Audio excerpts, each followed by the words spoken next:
Also, my personal favorite, because, you know, when you ask the person what stops you, and then they did some stuff, they went, and then told you a story.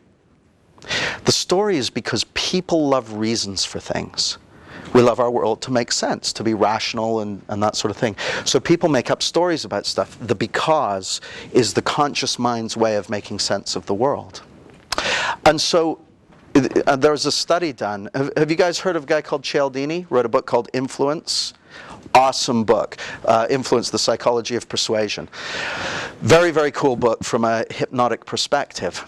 And they found that they did a study at some university in the US. They sent people to the front of a queue for a photocopier and said, got them to make the following request. They said, can I go in front of you to make 5 copies?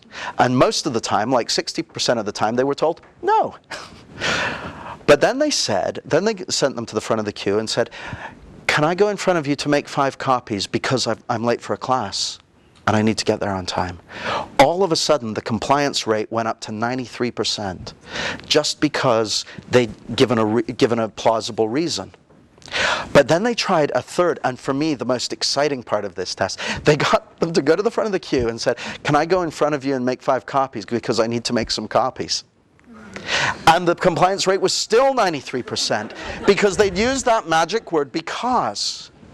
So I love this. There's a part of me that's very English. I was born here, so I used to be absolutely allergic to asking for discount in shops or anything. But the because statement is so fun and so powerful that I just have to do it now. So when I'm buying shoes, I'll say, can I have some discount on these shoes because I want to save some money? And like 80% of the time, they're just like, yeah, okay. Because I gave a reason. Or I'll say, you know, can I have 2 for 1 on this because I need 2 of them.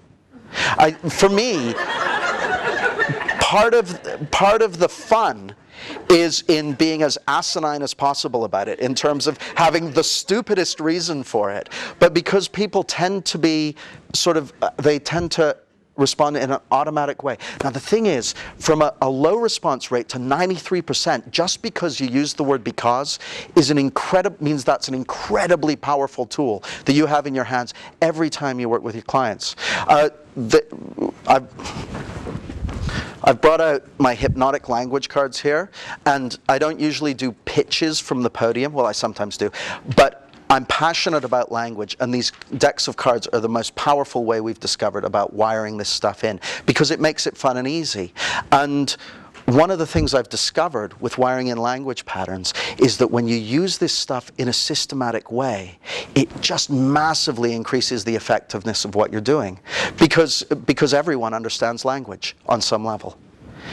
How bad a reason was that? Because everyone understands language. It doesn't mean anything, but you're all like, yeah, everyone does. Because we like to have reasons for things.